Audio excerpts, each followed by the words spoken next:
The alarm screams cut through orbital station Nexus 7 like a knife through silence. Tae-jin dropped his coffee cup and ran toward the cargo bay door.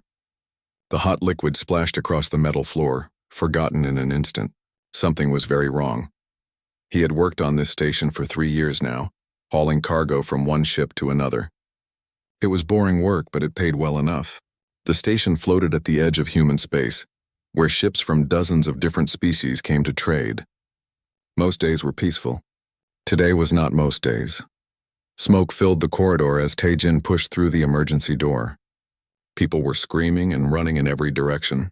Humans, Kelthans, Morphids, all pushing and shoving to get away from something. Through the chaos, Tae-jin heard the deep boom of explosions somewhere below. His military training kicked in without thinking. 6 years ago, he had been a medic in the Earth Defense Force. He told himself he left that life behind, but the instincts never really left. His eyes scanned the panicking crowd, looking for injured people who needed help. A Velthrian delegate stumbled past him, green blood pouring from a wound in her side. The insect-like alien collapsed against the wall. Tae-jin rushed to her side, pressing his hands against the wound. She looked at him with her multiple black eyes, mandibles clicking weakly. "Where are the others?" Tae-jin asked. "Your delegation." "Conference room. Section 12, she whispered in broken standard language. Then her eyes went dark and still. Tae-jin stood up, his hands covered in green blood. Section 12. That was on the lower level, where the diplomatic meetings happened. Another explosion shook the station and the lights flickered. Emergency lighting came on, painting everything in red. He should run. He should get to an escape pod like everyone else. That was the smart thing to do. But his feet carried him toward Section 12 instead. Maybe someone down there needed help. Maybe he could still save someone. The lower corridors were worse. Bodies lay scattered across the floor. Most of them were Velthrian, their chitinous shells cracked and broken. Tae-jin's stomach turned, but he kept moving. He had seen death before. He knew how to push past the horror and focus on the living. The conference room was destroyed. The entire ceiling had collapsed. Twisted metal and broken concrete filled what used to be an elegant meeting space. Tae-jin heard something under the rubble, a small sound, like crying.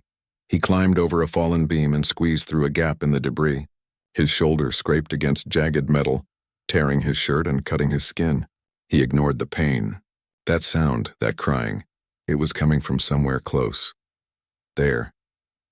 In a small pocket under a collapsed table, he saw movement, something small and dark purple, a Velthrian child. Tae-jin had never seen a young Velthrian before.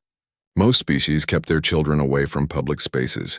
This one was tiny, maybe the size of a human 6-year-old. She had the same insect features as adult Velthrians, but softer, rounder. Her shell was smooth and pale, not yet hardened like an adult's. She looked up at him with enormous black eyes. Her mandibles trembled. She was terrified. "Hey," Tae-jin said softly, the way he used to talk to scared children in the war zones. "It's okay. I'm going to help you." The child didn't move. She probably didn't understand his words. But his tone seemed to calm her a little. Tae-jin reached out his hand slowly. She flinched back. "I know I look strange," Tae-jin said, still keeping his voice gentle. "You probably think humans are ugly, right? All soft and pink. But I'm not going to hurt you. I promise." He looked around the pocket of space. The table above them was holding up a massive concrete slab. If that table collapsed, they would both be crushed. They needed to get out of here fast. Tae-jin extended his hand again. This time the Velthrian child reached out with one of her small clawed hands. Her touch was lighter than he expected. He carefully pulled her toward him, checking her for injuries. She seemed unhurt, just scared. "Okay, little one. We're going to crawl out of here together. Stay close to me." He started backing out of the gap, keeping the child close to his chest. She wrapped her forearms around his neck, holding on tight. Her shell was cool against his skin. Halfway out, the station shook with another explosion. The debris above them shifted. Tae-jin heard the groan of metal. The table was giving way. He threw himself forward, covering the child's body with his own. The concrete slab came down hard, smashing into his back and legs. White-hot pain exploded through his body. He couldn't breathe. Couldn't think. Everything was just pain. But his arms stayed locked around the small Velthrian. She was safe underneath him. That was all that mattered. Time became strange. Maybe seconds passed. Maybe minutes. Tae-jin heard voices shouting, felt hands pulling at the debris. The weight lifted off his back and he gasped in air. Someone was trying to pull him up, but he refused to let go of the child. "She's alive," he managed to say through gritted teeth. "The kid is alive." Station security officers surrounded them. One of them carefully took the Velthrian child from Tae-jin's arms. She reached back toward him, making a high-pitched sound. Tae-jin tried to sit up, but his legs wouldn't work right. Blood ran down his back and pooled on the floor. A human medic knelt beside him. "Don't move. You've got debris in your spine. We need to stabilize you before—" "Is she okay?" Tae-jin interrupted. "The child. Is she hurt?" "She's fine. Not a scratch on her." "You saved her life, buddy." Tae-jin felt something warm in his chest even through all the pain. Good. That was good. The security officers were talking urgently into their communicators. Tae-jin caught fragments of their conversation. The Velthrian delegation had been attacked. Terrorists, a bomb. Everyone else was dead. Only the child survived. "A royal child," one officer said. "A princess," Tae-jin closed his eyes. He didn't care if she was a princess or not. She was just a scared kid who needed help. That was enough reason to save her. They brought a stretcher for him. As they loaded him onto it, Tae-jin saw the Velthrian child one more time. She was holding onto a security officer, but her eyes were fixed on Tae-jin. She made that high-pitched sound again. "It's okay," Tae-jin called to her, even though she couldn't understand. "You're safe now." One of the security officers, a woman with kind eyes, came over to him. "The Velthrian rescue ships are 2 hours away. That kid won't let anyone touch her except you. She keeps reaching for you. Would you stay with her until her people arrive?" Tae-jin looked down at his broken body. He was bleeding badly. He needed surgery soon or he might not walk again. The smart thing would be to get medical treatment immediately. But when he looked at that small alien child, still trembling and scared, he knew what his answer would be. "Yeah," he said. "I'll stay with her." They brought the child over to him. She immediately grabbed his hand with all 4 of her small ones. Her grip was surprisingly strong. Tae-jin squeezed back gently. "I've got you," he whispered. "I won't leave you alone." The child's trembling slowly stopped. She made a soft clicking sound, almost like a cat's purr. Tae-jin held her hand as the medics worked on his injuries. He held her hand as they waited for the Velthrian ships. He held her hand even when the pain made him want to scream. He didn't know it then, but that simple choice to hold the hand of a frightened alien child was going to change his entire life. Sometimes the biggest moments start with the smallest acts of kindness. 2 weeks after the attack, Tae-jin was finally walking again.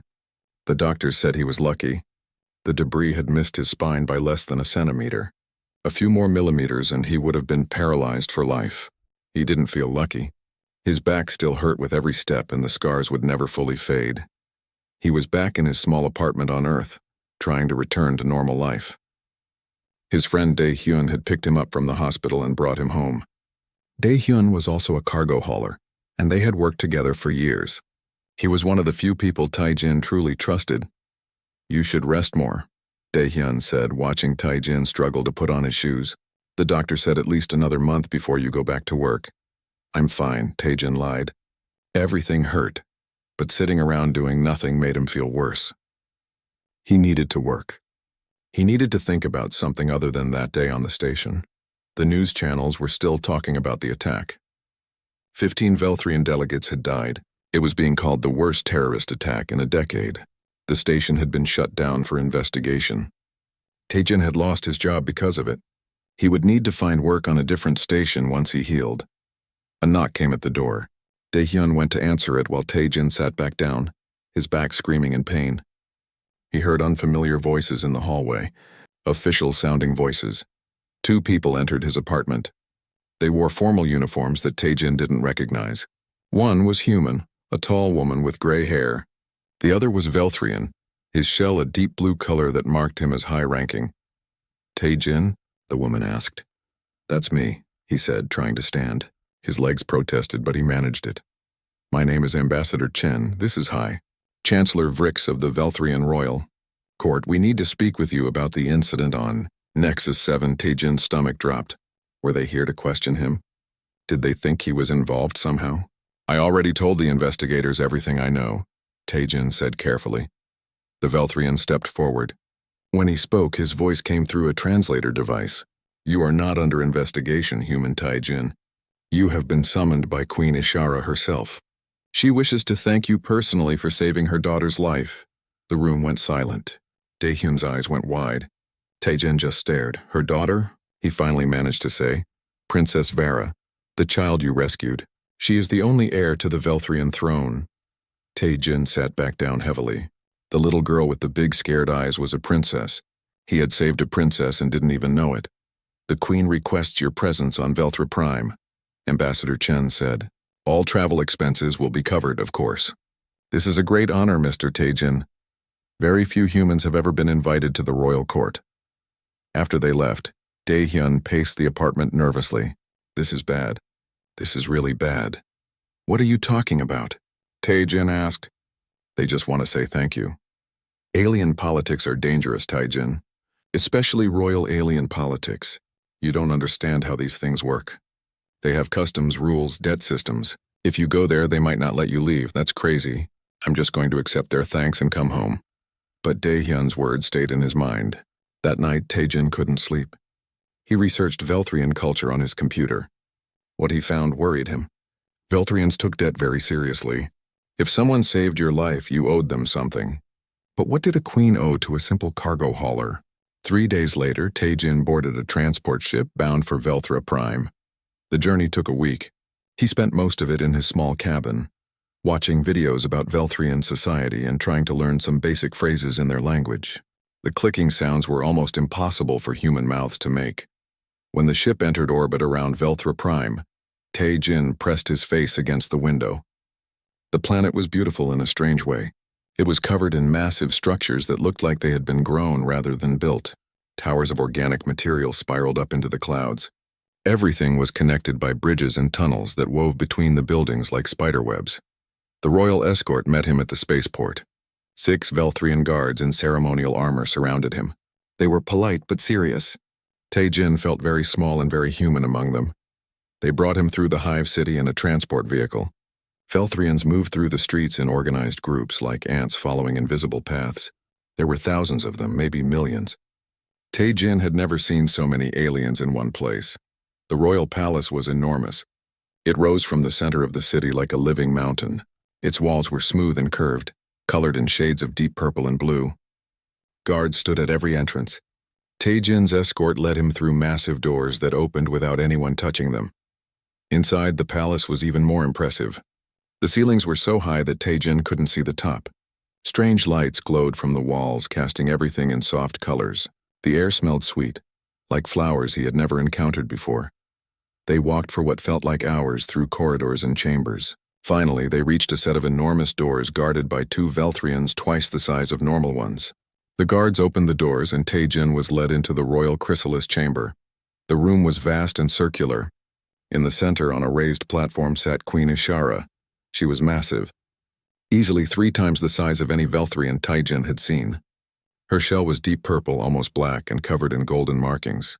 She had 6 arms instead of 4, each one decorated with jewelry that sparkled in the light.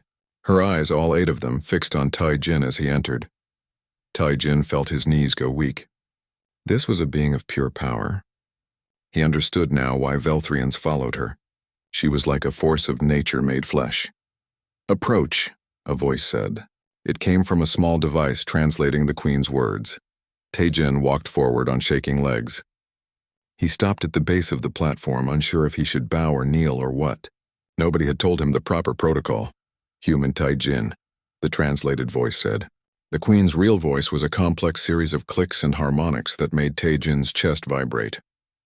"You saved my daughter's life. Yes, Your Majesty," Taejin managed to say. "I did what anyone would do." "No," the queen said, and her voice carried something that the translator couldn't quite capture. "Emotion, maybe. Not anyone. Most beings would have run. You chose to stay. You shielded her with your own body. You refused medical treatment to comfort her fear. This is not common behavior." Before Taejin could respond, he heard a familiar sound, that high-pitched clicking he remembered from the station. A small figure ran across the chamber floor. Princess Vara rushed toward him. She looked healthier now, her shell brighter. She stopped right in front of him and looked up with those big black eyes. Protector, she said in standard language. The word was careful and slow, like she had practiced it many times. Tae-jin felt his heart melt. Hi there, little one. I'm glad to see you're okay. Vera reached out and took his hand just like she had on the station, her small clawed fingers wrapped around his. Queen Ishara watched this with all 8 eyes. My daughter speaks of you constantly. She has learned your language to speak with you. This is unprecedented. Velthri and Young do not bond with outsiders. They bond only with hive mates. Tae-jin looked down at Vara, who was now hugging his leg. He gently patted her head. Her shell was smooth and cool under his hand. You have given me the greatest gift a mother can receive, Queen Ishara continued. For this you must be rewarded. I grant you the title of Kalsheth, Life Guardian. You will be honored among our people forever. Thank you, Your Majesty, Tae-jin said. That's very kind. I should probably head home soon, though. I need to find work and you misunderstand, the Queen said. Kalsheth is not just a title. It is a position. You will remain here as my daughter's guardian. Tae-jin's blood went cold. Tae-hyun had been right. Your Majesty, I'm honored, but I can't stay. I have a life back on Earth. I have friends, responsibilities. You saved royal blood. The debt must be repaid. This is our way, but I don't want payment. I just wanted to help. Queen Ishara leaned forward. This is not negotiable, human Tae-jin. You are Kalsheth now. You will stay. Vera squeezed his hand tighter, looking up at him with hope in her alien eyes. Tae-jin realized he was trapped. He had saved a life, and now his own life was no longer his own. The first month on Velthra Prime felt like living in a beautiful prison. Tae-jin had his own quarters in the royal palace, rooms larger than his entire apartment back on Earth. The walls changed colors with the time of day. The bed adjusted itself to his body. Everything was comfortable and strange and wrong. He missed home. He missed Daehyun. He missed simple human food, and the sound of his own language spoken naturally. Most of all, he missed his freedom. But every morning, Princess Vera would come to his door. She would take his hand and lead him through the palace, chattering away in her improving standard language. She wanted to show him everything. The gardens, the libraries, the places where she played. And despite his frustration, Tae-jin couldn't bring himself to be angry with her. She was just a child who had been through something terrible. She needed someone, and for some reason she had chosen him. On the morning of his 30th day, Tae-jin was sitting in the garden when someone approached. It was a human woman, probably in her 40s, wearing practical clothes and carrying a datapad. You must be Tae-jin, she said in Korean. The sound of his native language made his chest ache with homesickness. I'm Sun-hee. I work here as a xenoanthropologist. There are other humans here? Tae-jin asked, surprised. A few. Researchers mostly. I study Velthrian culture and social structures. I heard about the new Kalsheth and thought you might need some help. I need help getting out of here, Tae-jin said bitterly. Sun-hee sat down beside him. That's not going to happen. Once a Velthrian queen makes a decree, it's law. But I can help you understand why this happened and how to navigate it.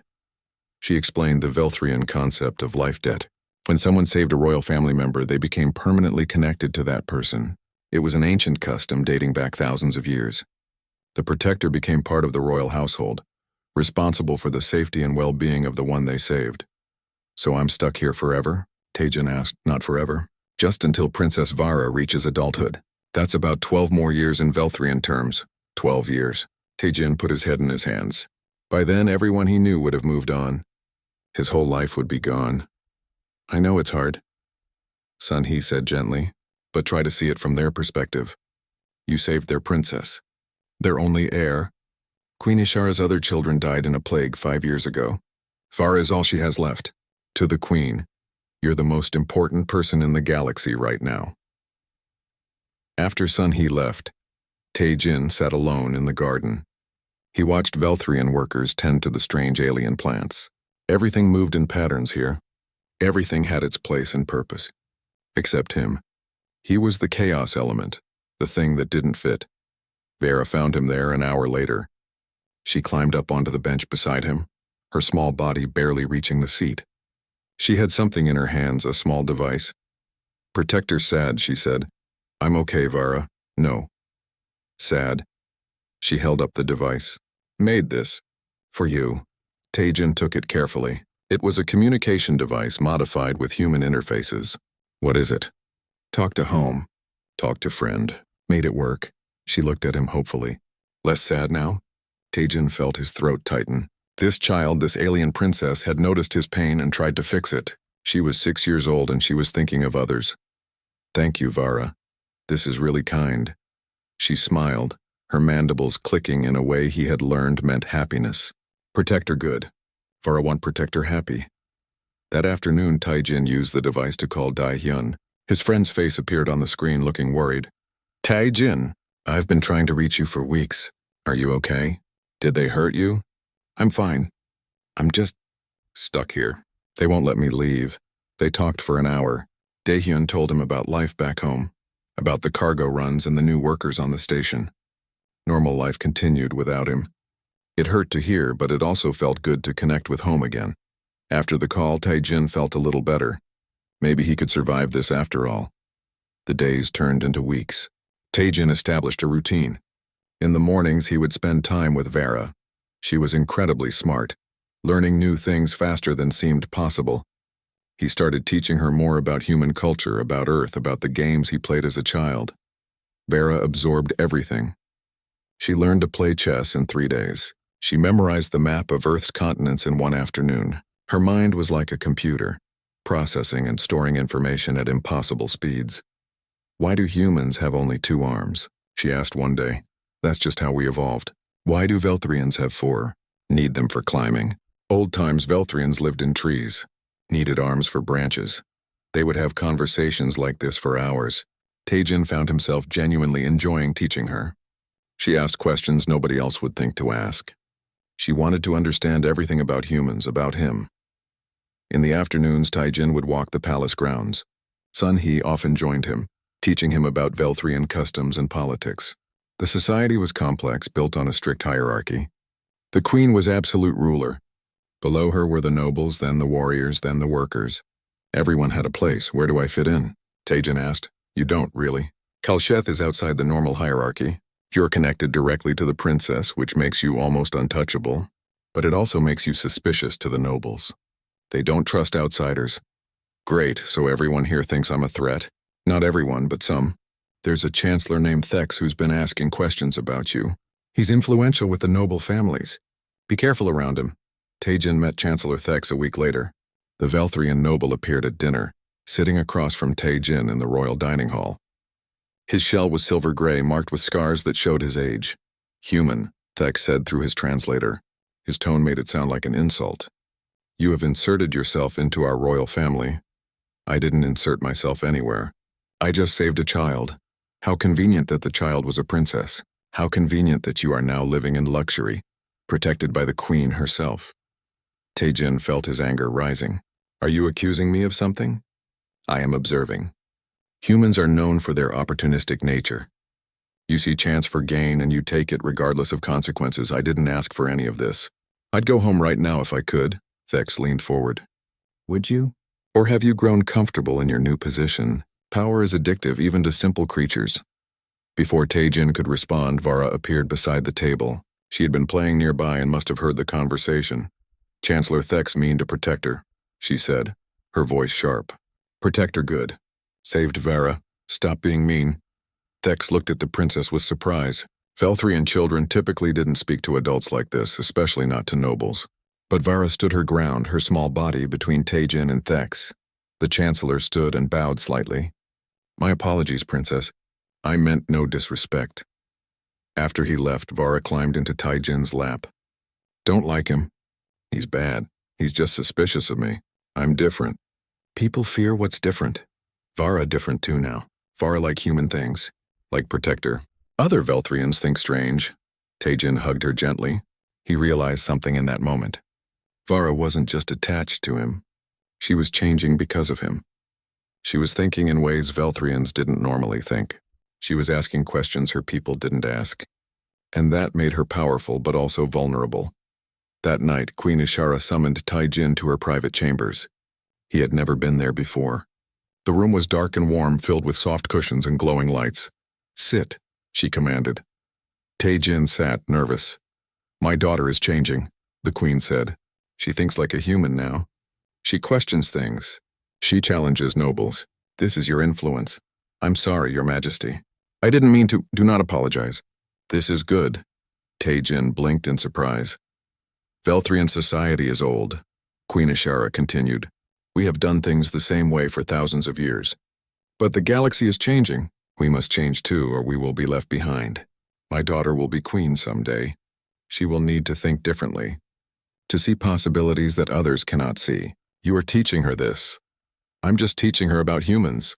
You are teaching her to question, to think beyond the hive. This is valuable. The queen paused.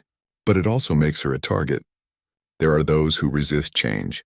They will see her as corrupted by alien influence. You must protect her not just from physical harm, but from those who would reshape her back into traditional form. I don't understand politics, Your Majesty. You do not need to. You need only to be yourself. To show her that there are other ways to think, to be, to exist. That is your true purpose here. As Taejin walked back to his quarters, he finally understood. He wasn't just a bodyguard. He was a teacher, a bridge between two species.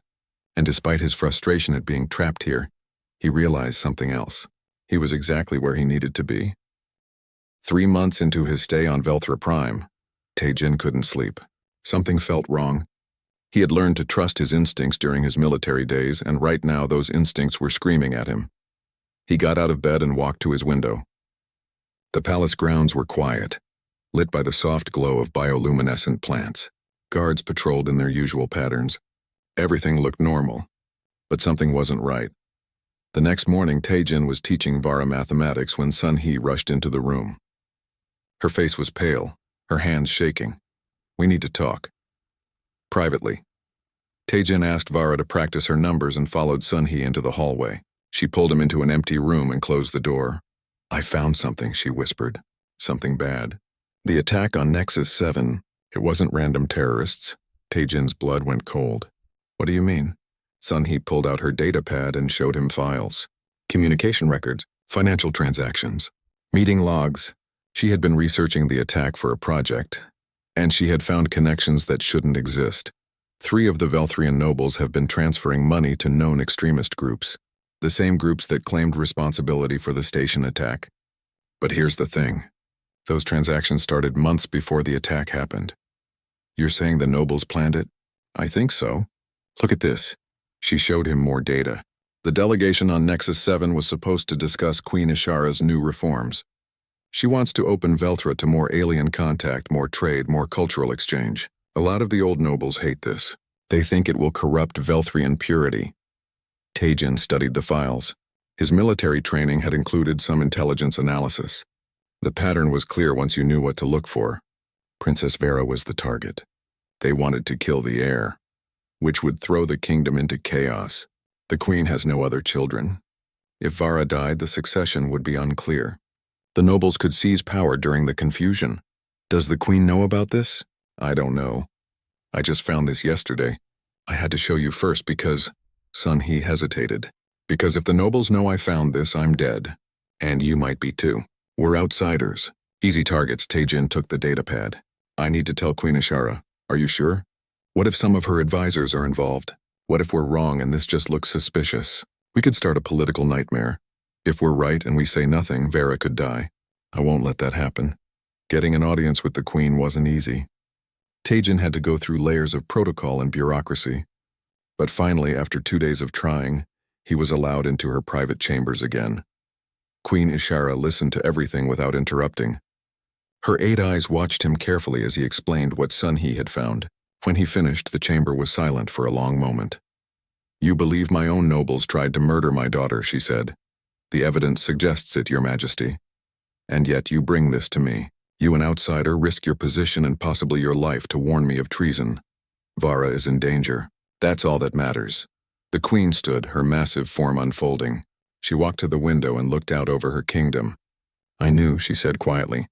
I have known for months that something was wrong. I have felt the poison in my court. But I had no proof. Now I do. She turned back to him. This is why I truly wanted you here, human Taejin. Not just to guard my daughter's body, but to be eyes that see clearly. You have no political allegiances.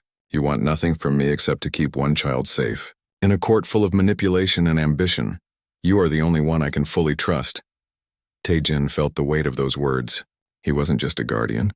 He was a spy, a truth-teller, a piece that didn't fit into anyone's schemes. What will you do? He asked. I will watch. I will investigate. And when I have identified all the traitors, I will remove them. But this must be done carefully. If I act too quickly, others may rise up. I need time. And Vara? She must be protected at all costs. You will not leave her side. Do you understand? Not for a moment. From that day forward, Tae-jin became Vara's shadow. He went everywhere with her. Lessons, playtime, meals, everything. At first, she thought it was a game. But as days passed and he never left, she began to understand something was wrong. Protector worried, she said one afternoon. I'm just being careful. Vara in danger? Tae-jin looked at her serious little face. She was smart enough to know when adults were lying. Maybe, but I won't let anything happen to you. I promise, she took his hand. Vara, no. Protector always keeps Vara safe. A week later, there was a royal ceremony. Noble families from across Veltra had come to the palace to celebrate the queen's 20th year of rule. The halls were filled with important Velthrians in elaborate dress. Tae-jin wore formal human clothes, feeling out of place among the decorated shells and flowing robes. Vara had to appear at the ceremony. She wore a small crown and sat beside her mother on a raised platform. Tae-jin stood behind her, scanning the crowd constantly. Sun-hee had identified 3 nobles as likely conspirators: Chancellor Thex, Duke Vexel, and Baroness Kirith. All 3 were here today. The ceremony involved speeches and presentations. Nobles came forward to pledge loyalty to the queen. Tae-jin watched each one carefully. Something felt wrong. That same instinct from before was screaming again. Duke Vexel approached the platform. He was massive, even for a Velthrian, his shell dark green and covered in warrior markings. He bowed to the queen and began his loyalty pledge. Then Tae-jin saw it. A small movement among the servants. One of them was reaching into his robes. The servants' movements were wrong, too stiff, too focused. Tae-jin didn't think. He just moved. He grabbed Vara and dove off the platform just as the servant pulled out a weapon. Energy blasts cut through the air where Vara had been sitting a second before. The crowd screamed. Guards rushed forward. Tae-jin hit the ground hard, his body wrapped around Vara. He rolled, putting himself between her and the attacker. More shots fired. One grazed his shoulder, burning through cloth and skin. He didn't stop moving. The guards tackled the assassin, but now other servants were pulling weapons. It was a coordinated attack. At least 5 assassins, all positioned around the room. Queen Ashara stood, her voice booming through the chamber in her native tongue. The sound was so powerful it made the walls shake. Half the guards immediately turned and formed a shield wall around her and Vara. The other half engaged the assassins. Tae-jin pulled Vara toward the exit, but Duke Vexel blocked their path. The noble's eyes were cold. Give me the princess, Vexel said. Not a chance. Vexel moved fast for something so large. His clawed hand swept toward Tae-jin's head. But Tae-jin had fought aliens before. He knew Velthrians were strong but not flexible. He dropped low under the swing and drove his fist into the joint of Vexel's leg. The noble stumbled. Tae-jin didn't wait. He grabbed Vara and ran. They made it into a side corridor. Behind them, Tae-jin heard fighting. Energy weapons screaming, the sounds of people dying. Where are we going? Vara asked, her voice small and scared. Somewhere safe. Hold on tight. Tae-jin's military training kicked in fully. He knew the palace layout from his months of walking it. He took the servant corridors, the paths that nobles never used. They ran through kitchens and storage rooms, always moving, always listening. They were halfway to the royal bunker when they ran into Baroness Kirith and 4 armed guards. The human and the princess, Kirith said. How convenient. Kill them both. The guards raised their weapons. Tae-jin looked around desperately. They were in a narrow corridor with nowhere to hide. He was going to die here, and he was going to fail to protect Vara. Then Sun-hee appeared from a side door carrying something that looked like a fire extinguisher. She sprayed it directly at the guards. White foam covered them, hardening instantly into a solid mass. The guards couldn't move, couldn't shoot. Run, Sun-hee shouted. They ran together, the 3 of them racing through the palace. Behind them, they heard Kirith screaming orders. More guards were coming. I know a way out, Sun-hee gasped. Service tunnels. This way. She led them down a hidden staircase. The walls became rougher, less finished. These were the old parts of the palace. the original hive structure from centuries ago. The tunnels were dark and smelled of earth. They ran for what felt like hours but was probably only minutes. Finally, Sun He stopped at a small chamber with a communication console. "This is an emergency bunker. The Queen should have security teams searching for us. We'll be safe here until they find us." Tae-jin collapsed against the wall, his shoulder bleeding where the energy blast had hit him. Farah immediately went to him, her small hands touching his wound carefully. "Protector hurt. Farah's fault." "No," Tae-jin said firmly. "This is not your fault. Bad people tried to hurt you. I stopped them. That's my job. Protector's job is to die for Farah. My job is to keep you alive. I'll do whatever that takes." Sun He was working on the console trying to contact the Queen's security. After a few minutes, she got through. "They're coming for us." 10 minutes. Those 10 minutes felt like an eternity. Every sound in the tunnels made Tae-jin tense, ready to fight. But no one came. The Queen's elite guards found them first. When they emerged back into the palace, Tae-jin saw the aftermath of the attack. Bodies lay in the ceremony hall. Both assassins and loyal guards. The Queen stood in the center of it all, unharmed but covered in. 6 months had passed since the assassination attempt. Tae-jin stood in the palace training grounds, watching a group of Velthrian royal guards practice combat drills. They moved in perfect synchronization, their formation precise and elegant. But Tae-jin could see the weakness in their style. They were too predictable. Too by the book. Commander Kresh approached him. The guard captain had become friendly with Tae-jin over the months, one of the few Velthrians who genuinely respected the human. "You are frowning again, Kalsheth. Do my soldiers displease you?" "They're good," Tae-jin said. "Very disciplined. But they all do the same thing. If an enemy knows their patterns, they're vulnerable. We have trained this way for centuries. It has served us well. It didn't serve you well during the ceremony attack. The assassins knew exactly how your guards would react. That's how they planned their positions." Kresh was silent for a moment. Then he clicked his mandibles in what Tae-jin had learned was thoughtful agreement. "Perhaps you could show us a better way? Human combat methods?" That was how Tae-jin started training the Royal Guard. At first, only a few soldiers came to his sessions. Then more, then even more. He taught them to think independently, to break formation when needed, to be unpredictable. He taught them dirty tricks from his military days. How to fight when outnumbered. How to use the environment. How to survive when everything went wrong.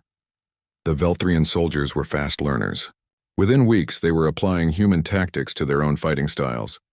They became more dangerous, more adaptive. Queen Ishara noticed and approved. She ordered all royal guards to train with Tae-jin. One morning, Tae-jin was working with a group of guards when a ship landed in the palace courtyard. It was a human diplomatic vessel, marked with Earth Defense Force symbols. Tae-jin's heart jumped. Had they finally come to bring him home? A delegation of humans emerged from the ship. The leader was a tall man in a crisp military uniform. Commander Hyo-sung.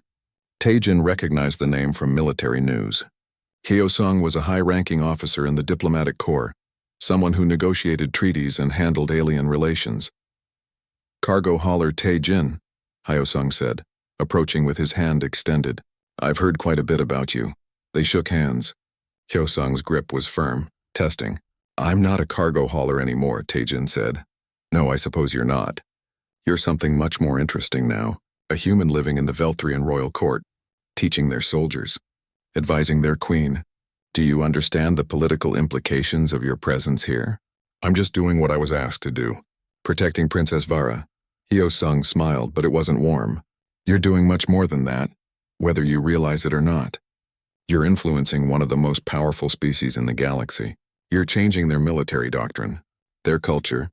Their future queen is being raised by a human. Earth wants you to come home, Tae-jin. The queen won't allow that. The queen doesn't have authority over human citizens. You're not her property. You can leave whenever you want." Tae-jin felt something twist in his chest. He could leave. He could actually leave. Go back to Earth, back to his old life, back to everything familiar. But then he thought of Vara. She was 8 years old now, still young, still vulnerable. She trusted him completely. If he left, would she understand? Would she think he abandoned her? "I need time to think," Tae-jin said. "You have 24 hours. Then we're leaving, with or without you." That night, Tae-jin couldn't sleep again.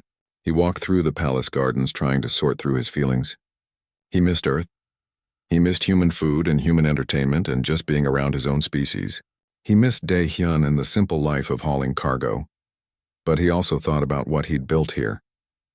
The guards who respected him, Sun-hee and the other humans who'd become friends, and Vara, always Vara.